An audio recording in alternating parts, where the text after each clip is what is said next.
ఓం నమః శివాయ. ఓం నమో నారాయణాయ. కర్మ నివారణ నరదృష్టి నివారణ కాళభైరవాయ నమో నమః. ఓం దిగంబరాయ విద్మహే అశ్వవాహనాయ ధీమహి తన్నో శ్రీ ఉన్మత్త కాళభైరవ శ్రీ వారాహి శక్తి దేవ్యై నమోస్తుతే. హరి ఓం. మా ఛానల్కి స్వాగతం. చూస్తున్న వీక్షకులకు ప్రేక్షకులకు ప్రియ కాళభైరవ భగవద్బంధులకి స్వాగతం పలుకుతూ మమ్మల్ని ఎంతగానో ఆదరిస్తూ ఉండబడినటువంటి ప్రియ సోదర సోదరీమణులకు స్వాగతం పలుకుతూ అందరిపైనను శ్రీ ఉన్మత్త కాళభైరవ స్వామికి ఆశీస్సులను కోరుకుంటూ ఎవరి గృహంలో కూడా కలతలు లేకుండా అష్ట కష్టాలు లేకుండా అష్ట ఐశ్వర్య ప్రాప్తిని కలిగించాలని కోరుకుంటూ వారు విద్యార్థులైతే విద్యార్థులు విద్య, ఉద్యోగస్తులైతే ధనము, వ్యాపారస్తులైతే వ్యాపార ఆకర్షణ కలిగి అన్నింటా విజయం సాధించాలని ప్రార్థన చేస్తూ కాళభైరవ స్వామి వారిని ఆశీర్వదించమని మనసారా కోరుకుందాం. 1వ తారీఖు 7వ నెల 2024 నుండి 15/7/2024 వరకు పుట్టినటువంటి వారందరికీ కూడా ముందస్తుగా జన్మదిన శుభాకాంక్షలు. గతంలో వివాహం చేసుకున్న వారికి వివాహ వార్షికోత్సవ శుభాకాంక్షలు. ద్వాదశ రాశుల్లో గ్రహ గమనాన్ని ఒకసారి వీక్షింపచేద్దాం. మేషరాశిలో కుజ భగవానుడు స్వక్షేత్ర సంచార స్థితి, వృషభ రాశిలో దేవగురు బృహస్పతి సంచార స్థితి, మిథున రాశిలో రవి శుక్ర సంచార స్థితి, కర్కాటక రాశిలో బుధ సంచార స్థితి, కన్యరాశిలో కేతు సంచార స్థితి, కుంభరాశిలో శని భగవానుడు స్వక్షేత్ర సంచార స్థితి, మీనరాశిలో రాహు సంచార స్థితితో ద్వాదశ రాశుల్లో గ్రహ గమనాలు ఈ విధంగా ఉన్నాయి. తులారాశి వారు జ్యేష్ఠమాస అమావాస్య శుక్రవారం ఆరుద్ర నక్షత్రాల సందర్భంగా ఎలాంటి విధి విధానాలు పాటించాలో ఈ వీడియోలో సవివరంగా సంపూర్ణంగా తెలుసుకుందాం. తులారాశిలో ఏ నక్షత్రాలు వస్తాయిగా చిత్తా నక్షత్రంలోని 3వ పాదం, 4వ పాదం, స్వాతి నక్షత్రంలోని 4 పాదాలు, విశాఖ నక్షత్రంలోని 1, 2, 3 పాదములు కలిపితే తులారాశి అవడం జరుగుతుంది. చాలామందికి పుట్టినటువంటి కాల సమయంలో డేటా బర్త్లో లేనటువంటి కారణం వలన పేరు యొక్క మొదటి అక్షరాన్ని అనుసరిస్తూ ఆ రాశిని తెలుసుకునే ప్రయత్నం చేద్దాం. రా, రీ, శ్రీ, రు, రే, రో, తా, తి, తు, తే అక్షరాల వరద తులారాశి జాతకులే. తులారాశికి అధిపతి శుక్ర భగవానుడు.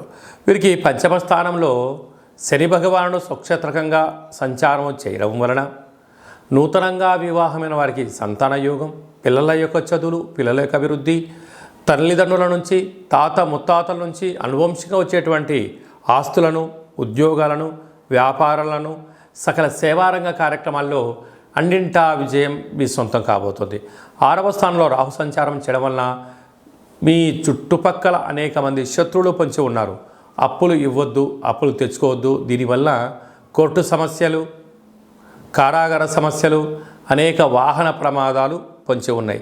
7వ స్థానంలో కుజ భగవానుడు స్వక్షేత్రకంగా సంచారం చేయడం వలన కుజదోష ప్రభావ కారణం వలన వివాహ ప్రయత్నాలు అనుకూలించకపోయినను మీరు బాధపడనక్కర్లేదు. శత్రువులు పొంచి ఉన్నారు. మీ జన్మ నక్షత్రం రోజున పూర్ణిమ, అష్టమి, అమావాస్య తిథుల యందున దూరవాయు జల ప్రయాణాలు పెట్టుకోకపోవడం ఉత్తమోత్తంగా భావించగలగాలి. 8వ స్థానంలో గురు సంచార స్థితి ఉండడం వలన రుణ సమస్య, రోగ సమస్య, శత్రు సమస్యలు పొంచి ఉన్నాయి. తస్మాత్ జాగ్రత్త. భాగ్యస్థానంలో ఏడాది తర్వాత రవి భగవానుడు మిథున రాశిలో శుక్రుడితో కలిపి సంచారం చేయడం వలన భార్యాభర్తల మధ్య అన్యూన్యత, ప్రేమికుల మధ్య సయోధ్య, పార్ట్నర్షిప్ వ్యవహార కార్యక్రమాల్లో సమన్వయం చాలా అవసరం అని చెప్పి గుర్తుపెట్టుకోవాలి. రాజ్యస్థానంలో బుధ భగవానుడు సంచారం చేయడం వలన వృత్తులలో, ఉద్యోగాల్లో, వ్యాపారాల్లో మీ మేధా సంపత్తికి ధనం విపరీతంగా రాబోతుందని చెప్పి గమనించాలి. ఈ ఆదివారము విశేషమైనటువంటి రోజులలో, అలాగనే అమావాస్య శుక్రవారం ఆరుద్ర నక్షత్ర సందర్భంలో మనం కాళభైరవ స్వామి యొక్క స్మరణ, కూష్మాండ దీపము, కాళభైరవ స్వామికి సౌభాగ్య ముడుపు, కాళభైరవ అష్టకాన్ని వినడం, కాళభైరవ హోమ కార్యక్రమాల్లో పాల్గొనడం వలన గ్రహదోషాలు తొలగి ఐశ్వర్యం ఈ సొంతమవుతుందని చెప్పి గమనించాలి. కనుక స్వయం వృత్తులు, సేవా రంగాలు, సాఫ్ట్వేరు, హార్డ్వేరు, ఉద్యోగస్తులు, గృహ భవన నిర్మాణ కార్యక్రమాలు చేసేటువంటి వారు, వ్యవసాయ సోదర సోదరీమణులకు చాలా మంచి కాలము అని చెప్పి గమనించాలి. అలాగనే చాలామందికి కాళభైరవ స్వామి యొక్క పూజ ఎలా చేసుకోవాలి, మంత్ర సాధన ఎలా చేయాలి, ఎవరు మంత్రాన్ని ఉపదేశిస్తారు అని అనుకుంటూ ఉంటారు. వారందరికీ మన యొక్క దేవాలయంలో కాళభైరవ యొక్క పూజా విధానాన్ని, అష్టమి తిథి యందు ఎలాంటి కార్యక్రమాలు ఆచరింపచేయాలి, పూర్ణిమ రోజు ఎలాంటి కార్యక్రమాలు ఆచరింపచేసుకోవాలి, అమావాస్య తిథి యందు ఏమి చేయొచ్చు, ఏమి చేయకూడదో కాళభైరవ మంత్ర ఉపదేశాన్ని ఇస్తూ మీరు విజయం సాధించేంత వరకు మన యొక్క దేవాలయంలో అన్ని సలహాలు సూచనలు ఇవ్వడం కూడా జరుగుతుంది. విశేషంగా చాలామందికి వాస్తు జ్యోతిష్యం తెలుసుకోవాలి, నేర్చుకోవాలి అనుకుంటున్నారా? మన యొక్క దేవాలయంలో వాస్తు జ్యోతిష్యం తరగతులు చెప్పడం జరుగుతుంది. ఆసక్తి గల వారు ఈ కింద సంప్రదించినట్లయితే వాస్తు జ్యోతిష్యాన్ని నేర్పించడం జరుగుతుంది. మీ యొక్క సొంత జాతకాన్ని, మీ యొక్క బంధుమిత్రుల జాతకాన్ని మీరు తెలుసుకొని ఉండబడినటువంటి ఇబ్బందులను ఎలా తొలగించుకోవాలో కూడా నేర్పించడం జరుగుతుందని చెప్పి గమనించాలి. అలాగనే మీరు కొత్తగా వాహనాన్ని కొనాలనుకుంటున్నారా?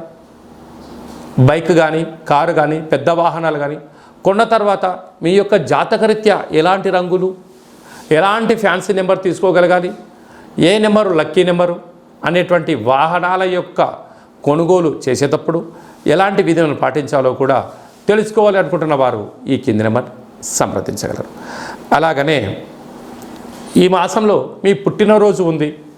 పుట్టినరోజు మనం ఎలాంటి విధులను పాటించాలి, మన జాతకరీత్యా ఏ పనులు చేయాలి అనుకుంటున్న వారందరూ కూడా మీ బర్త్డేను వాట్సాప్లో పంపించగలిగినట్లయితే మన యొక్క దేవాలయంలో సహస్ర నర్మదా శివలింగేశ్వర స్వామివారికి 12 శివలింగాలకు మీ యొక్క జన్మదిన శుభ సందర్భంగా అభిషేకం చేయించడము, కాళభైరవ హోమం చేయించడము, మీకు వీడియో కాల్ చేయించడము, ప్రసాదాన్ని కూడా పంపించడం జరుగుతుంది. అలాగనే మీ మ్యారేజ్ డే జరుపుకుంటున్నారా? కనుక మ్యారేజ్ డే ఎలా జరుపుకోవాలి? నూతన వస్త్రాలు ధరింపజేసిన తర్వాత ఒక లక్ష్మీ గణపతి హోమం, ఆయుష రుద్ర హోమం మన దేవాలయంలో చేయించడం జరుగుతుంది. మీ యొక్క పేరు పైన అన్నదానం కూడా చేయించడం జరుగుతుంది. కనుక మీ పుట్టినరోజు కానీ, మ్యారేజ్ డే కానీ, మీ ఫరములు కానీ, సంస్థలు కానీ, ఫ్యాక్టరీలు ప్రారంభించినటువంటి రోజున మీ యొక్క పేరు పైన కాళభైరవ హోమము, పుష్పాడ దీపము, ఆయుష రుద్ర హోమం చేయించి ప్రసాదం పంపించడం జరుగుతుంది. కనుక ఆసక్తి గలవారు ఈ కింద సంప్రదించి అపాయింట్మెంట్ తీసుకొని సంప్రదించగలరు. అందరికీ శుభం, జయం, లాభం కలగాలని కోరుకుంటూ ఆశీర్వచనం.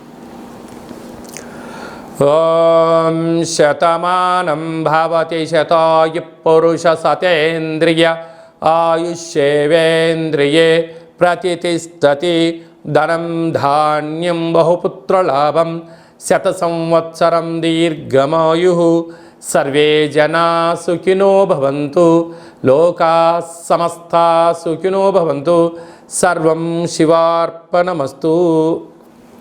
ఈ వీడియో మీకు నచ్చినట్టయితే లైక్ చేయండి, షేర్ చేయండి, మా ఛానల్ని సబ్స్క్రైబ్ చేసుకోండి. మేము చేస్తున్న ఆధ్యాత్మికమైన వీడియోలు అందరికన్నా ముందు మీరు చూడాలి అనుకుంటున్నట్టయితే గంట సింబల్ ప్రెస్ చేయండి, పైన ఆల్ అనే బటన్ కూడా తెలియచేయండి. ఈ యొక్క ఆధ్యాత్మికమైన భక్తి సమాచారం, ఉపయోగపడే సమాచారం మీరు ఎవరి క్షేమాన్ని అయితే కోరుకుంటున్నారో, లేక మీ క్షేమాన్ని ఎవరైతే కోరుకుంటున్నారో వారికి కూడా ఈ వీడియోను ఫార్వర్డ్ చేసి భగవంతుడి యొక్క ఆశీస్సులు పొందగలరు.